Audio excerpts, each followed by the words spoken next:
Alberta means a lot to me because Alberta had a lot of different things that I can reference in my mind as I was growing up. Um, as growing up, we lived on Grand, right off of Alberta, right behind what's now known as King School, which was Highland then. So I Mhm. started off first grade there, and so then just growing up, I went to John Adams High School, which is no longer there. So this became the main street I would use to go to the store, go to school, go to my friend's house. This is the number 72 bus. This is the bus I used. It was called the Killingsworth bus.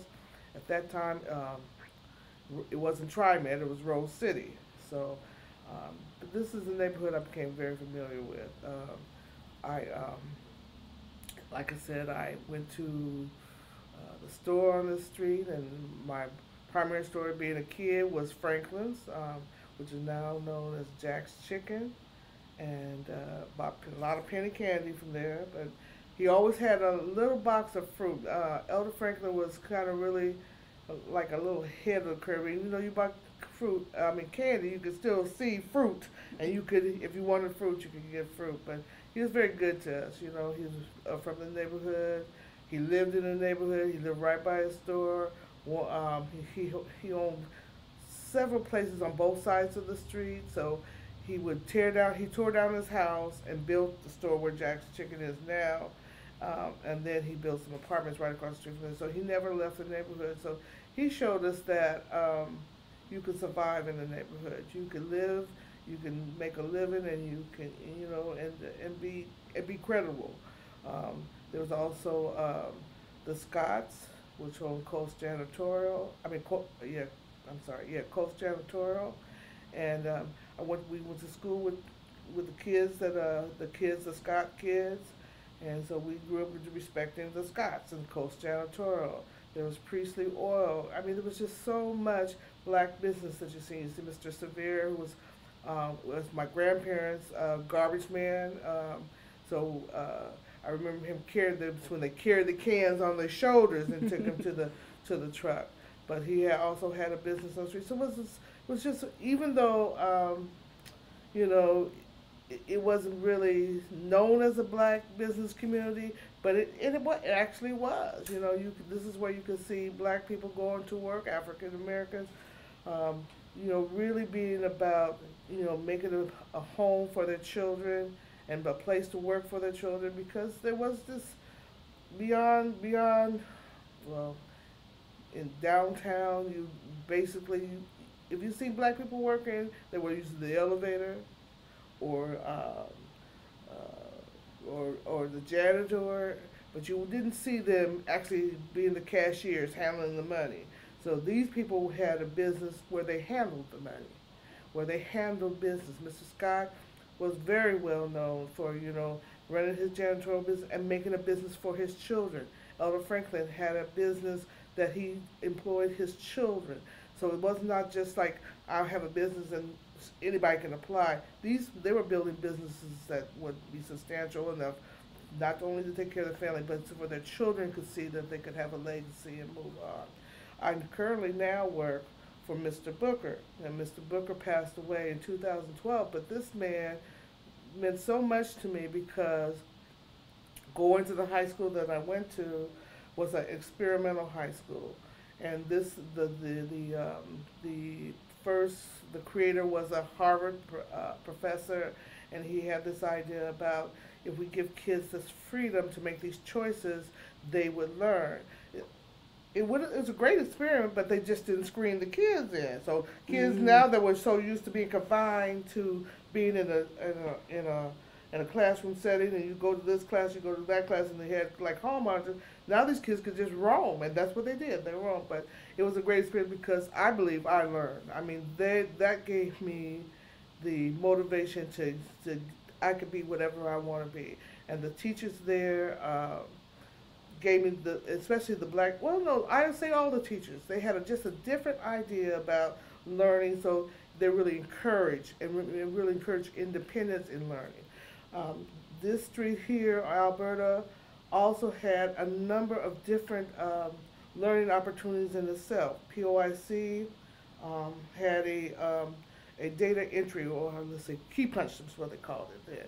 So they had a key punch classroom on the street. They had an auto body shop right across the street from Black United Front.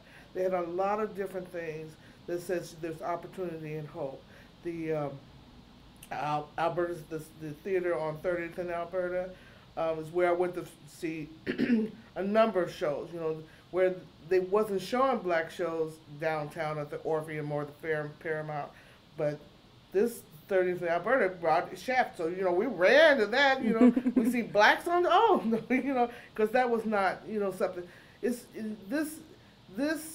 being on the West Coast is so much different than the East Coast. Because when I first got to the East Coast in '35, I was just like, whoa, black people go to work. Everybody, 5 o'clock. Ooh.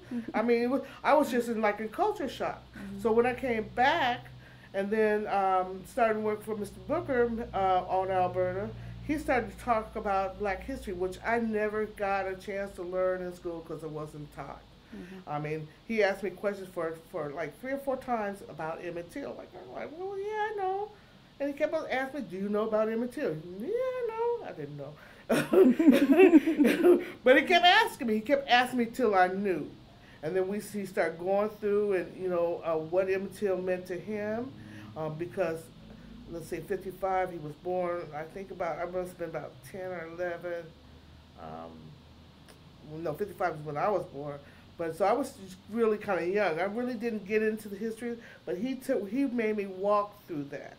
He made me think about it and think about his business and the struggle he was having to have his business be ready for his kids.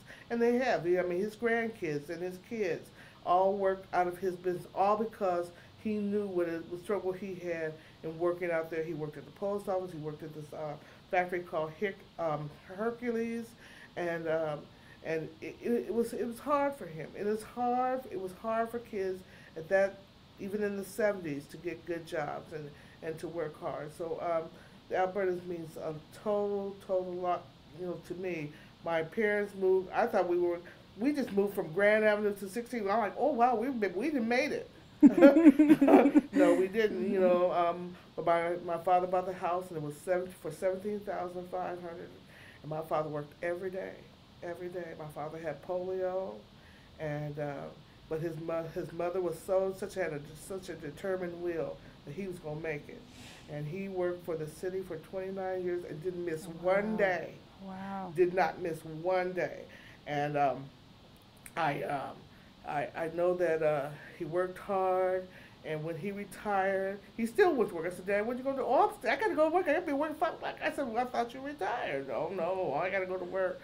And so, but that ethic, I bring back to this community because even as I work with Courtesy Janitor, which is a small business, as an office manager, when those kids come in and say, I'm looking for a job, even though the job is not a 40-hour week or even a 5-day week, this is just a start off. This is get you money in your pocket so you can get that bus fare so you can find a job. We have probably 300 to 400, I would say, friends that I've known that came through Mr. Booker's company because they just get started, get their little money in the pocket, and they're able to go out and look for jobs.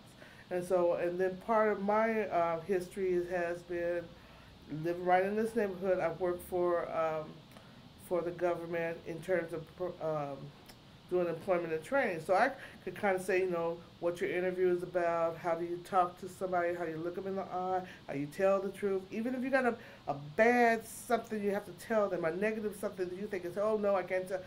No, you just learn how to talk about it. You learn how to look them straight in the eye and say, look, I've made a mistake, I was young, I'm about making a change, and I want you to help me make that change. Huh. So that's kind of stuff. So I've turned Mr. Booker's janitorial place into a social service agency. but I've worked there for almost 20 years now. Wow. It's just a great experience. And the good thing about those kids, the sons, that we're all in our 60s now, we all went to school together. So from sophomore, so I could kind of say what I need to say to them, and it's a little different than, you go to the boss and say, your boss will say, no, this is not how we're going to do this. We're going to do it this way. And because this is how your dad would have wanted it. So I kind of carried Mr. Booker's legacy on even to his son. No, we're not going to do this, Mr. Booker. You see, everybody wants to go, oh, we're going to get this new building. We're going to get this new. No, we're not doing that. We're going to do what Mr. Booker said because Mr. Booker laid a very good foundation. Um, He's a very quiet, was a very quiet man. He wasn't a very big man, but he had a strong will and a strong voice. He had 6 children, 5 boys.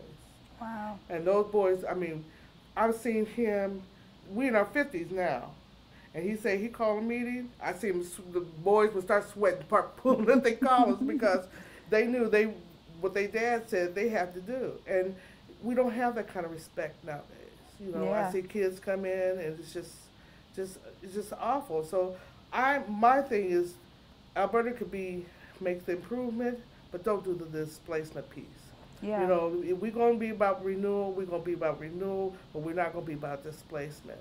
That is not what gentrification should mean. Yeah. Urban renewal should not mean displacement. Mm-hmm. And so, even though I was just fortunate enough to buy my house, and I see kids come back and say, "Oh, you still live here?" Because their parents weren't able to buy a house. But my grandparents, my dad, everybody, that's the only thing we did was we bought our houses. Mm-hmm. But, you know, kids nowadays, so once they move out of this neighborhood, they don't get to come back. Right. They don't get to come back. Yeah. Once you're out, you're out. Yeah. So you better hold on. You know, and just talking to the young women who are starting businesses around the area, I always encourage them to think about how you spend your money. You don't cash your check at the cash and play. You don't do that. You know, Yeah. you save your money. You spend your money. You know, they buy these things, these trinkets, and you build a foundation. When you buy tennis shoes, you should be buying, you know, something else. You know, I just try to encourage, and so because I watch this, I want Alberta to maintain. And sometimes I just feel so sad about it because I just see us just being moved out.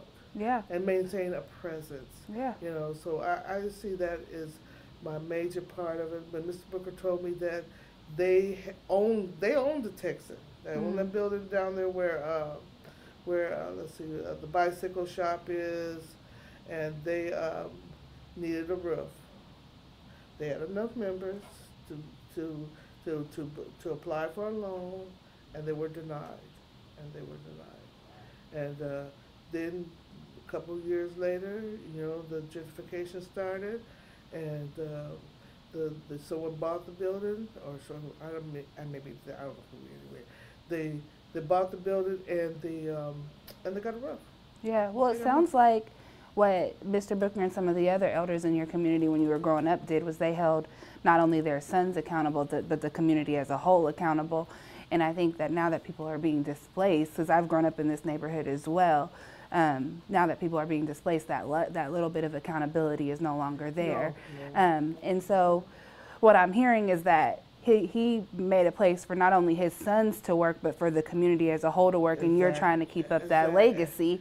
And what have the changes been since you've been here for a while? What are the changes that you've seen happen as far as kids themselves and their parents in the house holding them accountable to kind of keep on the legacy that people like Mr. Booker built?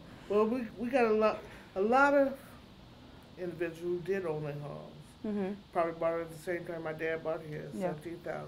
Somebody come out for you $200,000 or $300,000. Right. Then you don't hear nobody else. You're beside yourself, right? That's a lot of zeros. Right. It's a lot of zeros. When you know you know that then somehow in your mind you said that you feel like if you move out, you have arrived, and your children will arrive, but that doesn't necessarily happen.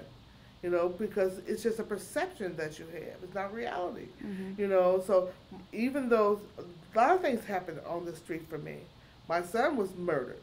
You know, but it didn't move me from the street.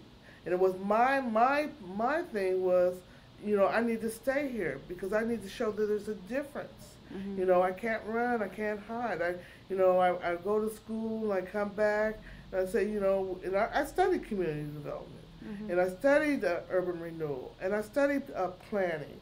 and saying, well, what's going to make the difference for these kids is not us escaping this, not even turning our back, not thinking that we can move out. It's staying in and just doing little things. You know, just like I said, encouraging them to say, let's try this a different way. Let's make this happen a little differently. That's what we need to do. This is not, you know, you can't turn your back on it. Yeah. I mean, we have to work together. We have to pull together. Yeah. You know, I didn't know you, and you didn't know me, but we both have the same ideas. Yeah. Us working together, two is stronger than one. Yeah, it's a real sense of community. Exactly. That's the whole sense of the community. So just talking to kids and helping even adults think differently. Build strength. Talk, like I said, when I'm 60, I call my friends, even though I don't want to talk to them. I just want to know that you're okay. And then I want you to know that I'm okay. Yeah. Because tomorrow I should have called you and I didn't. Yeah. And then you're gone. And you talk a lot about Mr. Franklin's store, which is now Jack's Chicken, and how he encouraged you guys a lot through giving you candy or offering fruit and stuff like that. Can you talk about how maybe that part of the neighborhood has changed? Because I know that there's been a shift in ownership. They're gone. Yeah. They're gone. And like, what does that look like now? Now that when you walk up and down Alberta and you see that Mr. Franklin's store is gone, but you still, what does it look like? What's the interaction with that store? Well, see, I've been in a little closer relationship to Elder Franklin than just the store. Elder Franklin was an ordained minister, ordained elder. Ordained elder of the Church of God in Christ.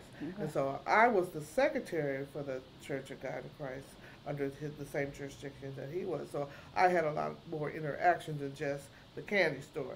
So when I went into the store and seen him, there was just a little different dynamic going on. But Elder Franklin treated everybody the same. Everybody knew him. Even Jack, when the day they had the service for Elder Franklin, Jack walked past Courtesy, which is the janitorial place that I work for, and said, you know, how Elder Franklin, you know, gave him the opportunity to have Jack's. He said, you know, I'm going to sell you this, and this is what's going to be the price. And he said, so I'm very thankful for it. But he had that kind spirit. Now, we don't have that kind of, I don't see Jack anymore, so I don't know. But, you know, I don't have that familiarity that I had at that time. When I walked past the store, I could even wave to the owners because we had a relationship. Mr. Scott, his kids worked there, and I went to school with his kids, so I knew them.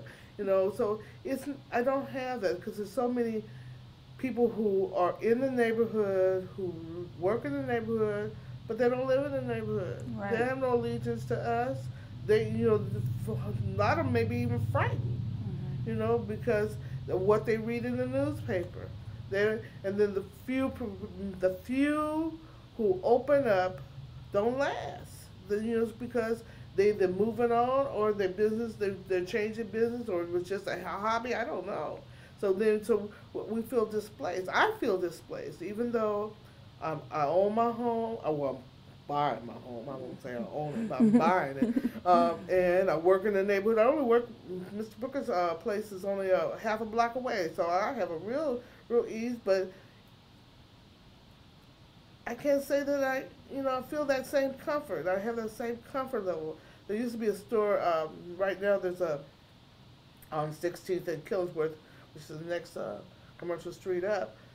There was a little store called Brandles, and Brandles, boy, he you know, you go in there, you feel good. He always was happy, you know, and we could buy stuff, and you know, it was just a good feeling. But and where was it's on 15th? It was on 16th and Killingsworth. Okay, that's what I thought. Yeah, it was a dormitory. Across the street from that was Mr. Berry. He had a record shop. I mean, so there was things. They knew us. If they didn't know me, they knew my dad. And you know, if they didn't know my dad, they know Mr. Oh, you work for Mr. Booker.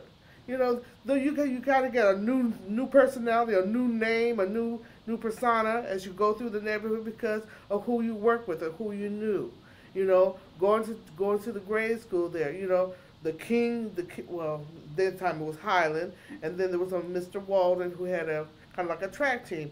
If his if his station wagon showed up on Alberta or anywhere, you would just see kids just flock there because he's gonna give them a ride to the track meet or wherever.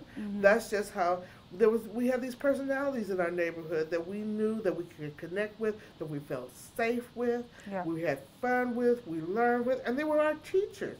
They taught us, no, you can run the race, you can spell better, you can talk better. The reading trees, the different things, the different programs that was in the neighborhood. The person I bought the house from, Leon McKenzie, he's a coach at he was a coach, he's retired now, at Benson High School. Kids just, he followed after Mr. Walden. Mr. Walden, he was like the forerunner, but Leon came right behind him, captured those kids, and just moved them on. Leon retired. I didn't see nobody come after Leon. Because there's nobody here. They're all right. gone. Right, they're scattered. You know, they now. Oh, I live in the numbers. I'm like, what is the numbers? What that is? You know, or I live in Beaverton, because they think that's great. But you're all disconnected. You still got to come back in here and get your hair products. Well, we need our hair.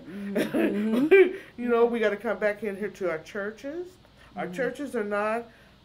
Right now, I'm working with a couple of churches to help them to build their brand so they can understand that the need of the community is their charge. Okay? We are supposed to be a service to our community. So do you see people well, the Bible says, if you see somebody who's hungry, you're supposed to feed them. If you see somebody shoeless, you're supposed to give them some shoes. But, you know, taking on that charge and to be known for that. It's not so you just don't want to feel like you have a little kingdom on a hill and everybody's supposed to come to you. You're supposed to be out in the hedges and the highways. That's what it says. And you need to be doing the work. So that kind of encouragement, that's what I've been taught. You know, like I said, my father had polio. He went to work every day. And I could tell when he was sick when he couldn't go to work. I mean, and that was when he was 70, because he died when he was 80, but in his 70s is when he decided he really could not go back to work. And so that work ethic and that encouragement of my grandmother saying you can be whatever you want to be, I don't stop. I go to school right now, and kids in my class, like, they just play. Like, I'm just going, like, are you serious? You know, are you serious? Yeah. You know? So let's talk about economic growth, to talk about the personality, the social piece, you know, and just, you know, I'm just wedded to this city. I'm wedded to this neighborhood. I know there's a lot of subtle stuff that happens. Some of it we call racism. Some of it we call prejudice. Some of this we can call bigotry. But it exists. But you don't let that stop you. Yeah. I went to I thought it was a school on 54th and Prescott. I thought it was in the hills. Because we was one of the first people was bus. We got up early before everybody else.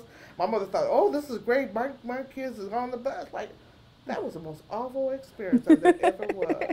That was it was awful. Unfamiliar, right? It was unfamiliar, but nobody was prepared. Yeah. We weren't prepared. Those kids weren't prepared. And they wouldn't listen to whatever their parents said. And it was awful. They locked us in a room at the end of the school day because they didn't want us to play with other kids. Wow. To wait for that bus to come. Wow. And so, you know, and because of that, we're still bonded together. The same people that was in that room, we are dedicated. We are committed. We work. We practice. We have practiced our handwriting skills in the class. I mean, on the bus. So we had learn the presidents. We would challenge ourselves in learning things. And right now, nothing stops us. Nothing stops us. Well, it sounds like it's like our current political stance. It's like you try to put us apart, and it actually brings us together. Right. But one other thing that you said is how you're still in school, and that you will be in class and you're trying to focus and you're trying to get all this knowledge and education that you can possibly eat up, and other kids are playing. What is that? How does that resonate with you for somebody whose dad worked until he you try to be quiet, you try to be nice, you know, let people kind of gravitate to you, but it's enough. Yeah. We have to work together. Yeah. You know, and this, you know, with, a lot of times is what you should have learned in high school that you didn't learn. So now you're paying for it. So now I know you need to get it together. So, you know, we have these nice conversations, but I really, they know I'm not playing. They know I'm not going to, you know, just be kind. I am going to put it out on the table. We are going to do this work, and we're going to do it right. Right. And so, and then it's like nobody never said that to them. No, it's like, okay, whatever. No, it's not. We're going to do this, and we're going to do it right, because we're going to get a good grade out of this stuff. And I don't think that because they, you know, they get into their little groups and they get isolated and they play their little games and stuff. No one has said no. Well, because And they everybody like it. And they like it. Well, and everybody's given up on them. Like when I was in high school, I went to Jefferson, and I didn't have teachers that looked like me, and so the teachers assume that you're not going to do anything after you leave Jefferson. So there was nobody to either hold me accountable or encourage me, which it sounds like people in your community I've did. had the best bosses. Yeah. I would say out of the 4, 3 of them have been black, Mhm. and that's very fortunate. Yeah. But the one white guy, I mean, I tell you, I did not have the understanding. I thought, you know, I just didn't have the understanding about the strife that we had, you know. But he put it in perspective. You know, kids need to learn. Education is the base that we're going to go on. We're going to build on that. We're going to talk to employers. We're going to give people a chance to make it. And that was like 10 years. I worked maybe even longer than that. Worked for him, and that when I came back to the community through the Urban League, and then through Mr. Booker, like wow, I was on fire. We don't have time. We just do not have the time or the luxury to play around. We do not. We do not. Okay, Todd, am I missing what? Can you feed me a question? I'm sorry. Ronald spoke about the history of the KKK here in Oregon. Thank you. How does that feel? How does it feel? No, sure, please. Yes, like when you were hearing Ronald talk about the KKK and how Oregon had the second largest population of them. Yes, Okay. on this side of the Mississippi. What is hearing that kind of stuff? Like, is that shocking? Like, what is that to you? No, it's not shocking to me. No, because well, again, Port of the State, Dr. Milner. I don't know if you know Dr. Milner. Mm-hmm. Dr. Milner, he's a pretty, he's pretty up on it. And he don't play either. I mean, he does not play. Yeah. But so one part of my class, well, I had, even going to high school, I had seen pictures of them coming, the Ku Klux Klan marching up Williams Avenue, in their hoods, and I kind of had an idea. Just I just kept wondering why we can't progress. So then when Dr. Milner, we went through it, and then realized, and I got some copies of the stuff about the issue of slavery and in Oregon. And even though we were taught, oh, this is a free state, but why were we still being treated so bad? And then exploring, going a little bit deeper, is realizing that a free state didn't mean that they liked Negroes or blacks or African Americans. They didn't. Right. They didn't like that, but what they hated more was the slave owners, because the slave owners back down south was oppressive, and so they wanted trying to escape those slaves. So they didn't want the state to be a slave state, because that would mean they would have to be slave owners. So they were trying to escape that, but they didn't like blacks. So they had all these different laws, and all these different laws generated into the Ku Klux Klan, where we had our governor was a Ku Klux Klan member, and our mayors. So how do you think we would escape that? We couldn't, and we weren't collective enough to generate any power, because again, just like gentrification, they spread us all out, shift us all out. So we never got a power base even to make it different. So then they have all these exclusion laws where you can stay longer if you're 18 as a black male, and after 18 you had to be gone for after 30 days or be subject to be whipped. So there was all these things that have been done to keep us in our place. So no, that don't surprise me. That don't surprise. It is so subtle but so prevalent here right now. No,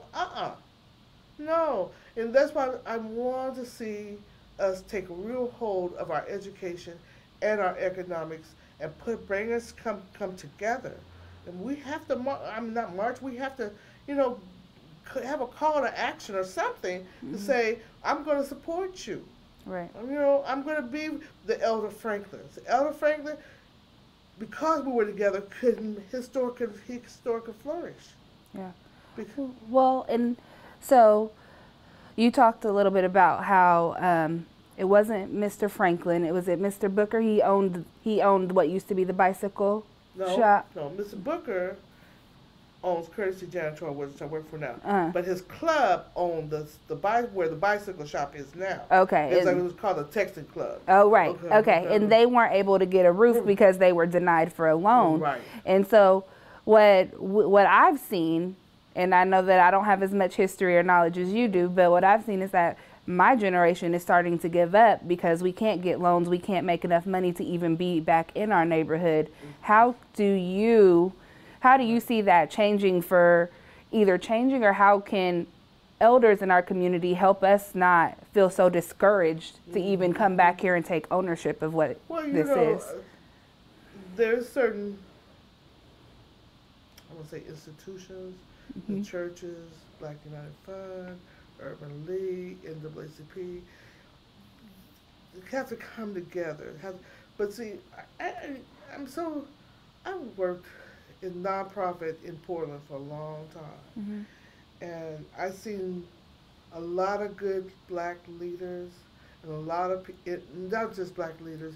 People come here who want to make sure there is some growth amongst, especially African Americans, and we don't get the support. We just don't get the support, and then somehow somebody picks it off. He'll go to San Francisco, or he'll go to New York, and then boom, one gone, everything falls apart. Right. Everything falls apart. I work with Tony Hobson. I work with Mr. Dark when he was over the Urban League. I worked with Amina when she was here at the Black United Fund. I worked a lot. But then I see we just, for 5 minutes, we're together, and the next 35, we gone. So, it's got to take some commitment. There is a lot of guilt money in this city. The banks, the bank founders, not the banks themselves, but the bank founders, they didn't have such a great life in this city. They ran a lot of stuff under the table. And so nobody knows that, because now we have all these newcomers come in from the East Coast. They have no idea. So the little people that are left, the little remnants that are left of us, who we forgot. A lot of the young people, they weren't even around when Dr. King was shot. They don't even understand the struggle. They weren't around when it was busing. They don't understand the struggle. They don't understand that Fred Meyer didn't even have a black checker. They didn't understand until the Black United Front with Ron Herndon did a boycott to make sure they had a black checker. Safeway was the only one I knew.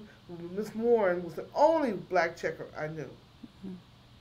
It was, they don't even realize the struggle of the Portland Public Schools and their inability to recognize that they don't teach black history. They was teaching Christopher Columbus discovered America, and America wasn't lost. See, that's the kind of stuff that perpetuates and makes people be so disjointed that we can't come together until there's a force in this city that recognizes that we need to come back together and have some principles and some values and hold ourselves to. Where's our black restaurant? Where's that? There's a whole lot of Mexican restaurants and Vietnamese, and I love Mexican food. Don't get me wrong, but But I would like to have, see some of us just flourish and don't have to leave the city or leave the state to make it work. To make it work, it's just unreal. It is so unreal. It hurts me so. I got grandkids, and every day they complain. Every day they complain. But are you doing something about it? Are you making a difference? And so I have to challenge it. There's got to be markers. Hopefully these markers will do that. Will be a challenge to anybody that walks up to it saying, I can make it. Mm-hmm. She overcome this, or he overcame this, or they overcame it together. It would be even better if they were joint, working together. Everybody should have been to when the other Mr. Booker, V.F. Booker, had the bank on Union Avenue, when before it was Martin Luther King. How many of us went there? How many of us made a $5 deposit? We have to think about the power of us coming together as a collective, instead of complaining as a power of one. Right. Mm-hmm. Well, one of the things that I see in our community is competition.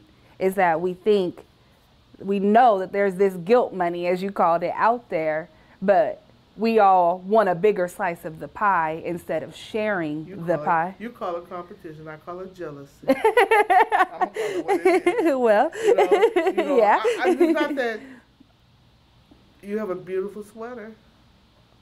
I like that sweater. It's not that I can't get a sweater. I want your sweater. See, that's the problem we have. Yeah. We reach it on, and we don't want to have what the person have and want to achieve it like the person achieved theirs. We want your sweater. So we set you up so you lose your sweater, and then we're happy. That's wrong. Yeah. It's a wrong way to look at things. Yep. So you call it competition, I call it jealousy, and competition because competition is good. Competition is really good. It's good for the growth of the community. Because if you're going to build a house, we can have a better house. Because that's the competition. Not because I want to take your house. Right. I don't want you to have a house. So I see Alberta could be different. Mm-hmm. The change for me is sad. Mm-hmm. It's I think anyway. People ask me, say, "Oh, aren't you?" No. No, I'm not happy about it because I don't see any growth for the black people. Even if and really, truly, quiet now. Because a lot of these businesses the buildings are owned by black people. But they couldn't run in their business. And I'll tell you one, Joe's Place. Mr. Palmer with Rose City. They are so on Mr. Palmer. They were so on Mr. Palmer, and probably legitimately so, but just righteously just down on him, so he couldn't do it. Joe's Place is down on him, so they couldn't do it, but let him rent it out to a white person. Oh, they can flourish. They can do it. Well, we've definitely seen that here at Buff too. We'll see the fire marshal. He'll come park his truck, and he'll hit La Bonita, La Serenita, and then he'll come over here, and then he's nowhere else on the block. And then send you a bill. He come in there for 5 seconds and send you a bill. Yeah. That's why I meet him at the door. Excuse me. Yeah. And I don't want to be sound like I'm just really hard, but I just watch what's real. Yeah. I just see so much that can be different, and that's why I go to school, because I want to learn what is really supposed to be happening. So I can bring it back. Right now, I see so many little shops on Alberta yet still ran by black people who still having trouble getting loans. Mm-hmm. The girl over here on 25th in Alberta, her husband wants to build. They told him the zoning is not there. Then they said, well, I'm going to turn the corner. Oh, no, you don't have the power there. Every time he does, there's some kind of hurdle that he has to. Then you see right next door, they're building like a 6 or 7 story. Building. My goodness, so how come he couldn't get the building? He couldn't get that same kind of help. No, it's just not. So you see the unfairness. Yeah.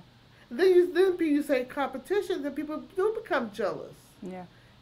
They're breeding it. It's not a natural thing. It's just when you encourage and you build the ground or till the ground so that all the stuff comes up, then you say, oh, Why are they like that? Well, you created it. When you can't get a job, but she can get a job, and she just got out of kindergarten. And you can't get a job, and you didn't graduate from college. Does that make sense? No.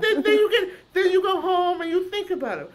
I ran a program. The little girl worked at Eastport Plaza. She lived in what we know as the villa at that time. Mm-hmm. The little girl went there, and she got into her little vernacular. She goes, "Oh, whatever." She answered the phone. So the white manager said, "Oh no, we can't have her, because she doesn't fit." Well, the first 3 days she got there, you didn't talk to her. You didn't show her anything. You didn't shepherd her or do anything. So when she got home, she told her mama, said, "You ain't got to take that. Girl, we don't have to go back." So the next 3 days they called me and said she didn't show. Well, what happened? Well, what happened on the first 3 days? Well, we didn't talk to her. Well, what did you think? So now she came back. You shepherd her. You show her what to do. You show her how to answer the phone. She don't know. You have to teach. You have to teach. But they didn't even realize they had to teach. It wasn't. I'm not pointing bad because they just didn't know. But that's why we had to come in and help them to shepherd that little girl so that when she go home, her mother doesn't say don't have to go back. So it's all about. It's a full circle. You have to create a virtuous circle instead of a vicious circle. Mm-hmm. And so that's my whole thing. Stop going to I'm sorry, check cash. I hate you, but don't go there. You know, recycle your money back into your community by not going there. Mm-hmm. Okay, then learn how to read your books. Yeah. Learn how to read your books. It's important to know what a decimal point means. It's important to know that. Yeah. It's just basic things that we can help and then to motivate our community. Because I'm not going to say just talking to black people, our whole community. Yeah. If you have a business and you can help somebody, then help somebody. Yeah. Give somebody. I went to the museum. Where is the museum? In Washington D.C. Mm-hmm. The National. I have to read all these because then you have to read. The Natural Museum of African American History and Culture. Mm-hmm. But on the other side is hope. And I've worn this since I went there because it's powerful for me to have hope in everything. Yeah. I cannot look at anything and say, "Oh, that's awful." I have to look at, okay, how can I make this an opportunity? Yeah. Make an opportunity. Mr. Booker had to park his Lincoln blocks away from his business so it wouldn't get damaged or. Well, it's not so much damage. It's just that we talked about a little bit about competition, but we talked about wealth.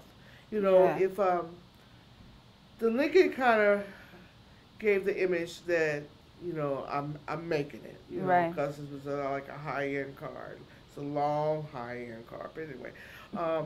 But if he was going out to do bids, he wouldn't drive his Lincoln, to make a proposal to a construction company or any small business or anything, because they think he already had too much money. So why would we give him a business? That means it was a discouragement. It was not a sign of image of wealth and prosperity. It was saying you make too much money and you need to stay in your place. So we don't give you the job. That's what the Lincoln represents. The same thing happened to Mr. Scott with Coast Janitorial. He loved boats. He bought a yacht. Well, I think it was a yacht. I don't know, but it was a big boat. It was a boat. A big boat. And he had a reception on the boat. And when his customers found out that he had a boat, they canceled his contracts because he's making too much money. They did not want to see him move up. They did not want to see Mr. Booker moved up. So Mr. Booker took from that. My car is what I work for. I pay for it honestly, but I definitely can't show it to these people because if I show it to these people, I'm not talking about the vandals on the street. Because that's going to happen. But I can't make my business grow because they won't give me contracts. That's what happened about the Lincoln. Wow. And that's why the Lincoln is still with us in the garage. but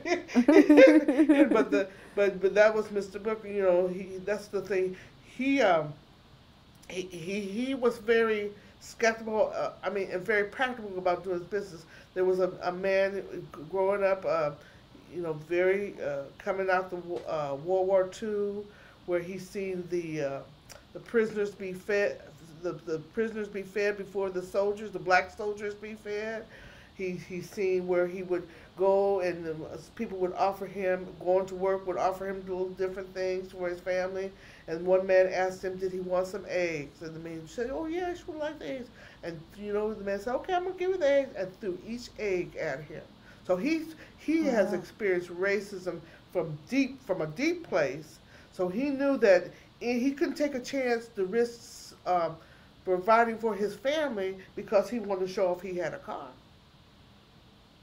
So the Lincoln State Park, a couple blocks away. Mr. Booker brought his little half a sandwich in his little bag, and he was very frugal about taking care of his family. But that car was his prize, but he was not going to let that prize keep him from his prize. Mm-hmm. So that's the Lincoln. And you mentioned that you still live and own your house in the neighborhood, but you sold your dad's house. Do you talk? Why? Yeah, to talk about why you did that, or? Well, I couldn't afford two houses. My dad's house was paid for. $17,000. His house was free and clear, but I also have four of us, four other brothers and sisters who don't live in the neighborhood and don't want to live in the neighborhood, and they wanted their money. So, so that was part of that. But my thing is, I would have loved kept the house, but $17,000 is what he paid for, and we wasn't able to get almost $400,000. So there's a lot of people that our family said, let's get rid of the house. But I still have my house in the neighborhood, 3 houses away, and I thank God for it. I really do. Yeah. Well, that's good that you were able to buy your own house, and then to it sounds like to ease your brother's mind, and they're paying a little bit. You sold your father's house so that they can make out. So wherever they, we live in America. They should have freedom to buy whatever they need to buy. But it was really a great day. When we moved from Grand Avenue to 16th. We thought, we have really done it. My father was really proud of himself. I mean, just, like I said, he worked for the Park Bill, started at $1.65 an hour with 5 kids. And our lights was never turned off, and our water was never turned off. Wow. So we ate good. So, I'm really proud of my father's work. I'm really proud of my father. So it was more of a sentimental attachment that I had for the house. Mm-hmm. But my brothers and sisters didn't see it that way. Yeah. Yeah, my parents talk about that too when they were growing up. Well, when you moved to the Irvington, if you were over here and you moved to the other side of Fremont, that's how you know you made it. Is there are there any other questions that we maybe? Is there anything that you want to add? No, I know. No, I talked to them. No, because you started me, but talking, but. I just really, really have a great passion for Alberta. Yeah. And I won't not speak my mind if you ask. But I've got a lot of friends. A lot of people know right now. They know me.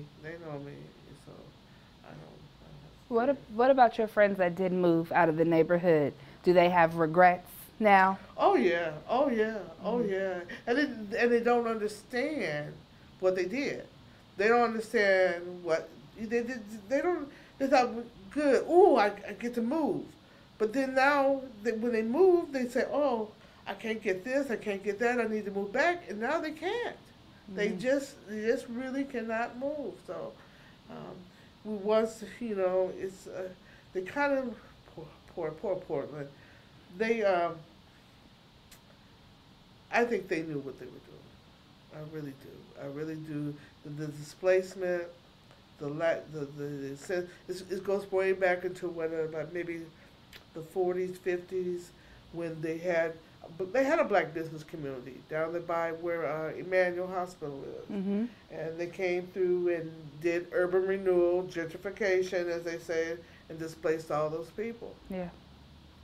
And it never got back. Yeah. It never got back.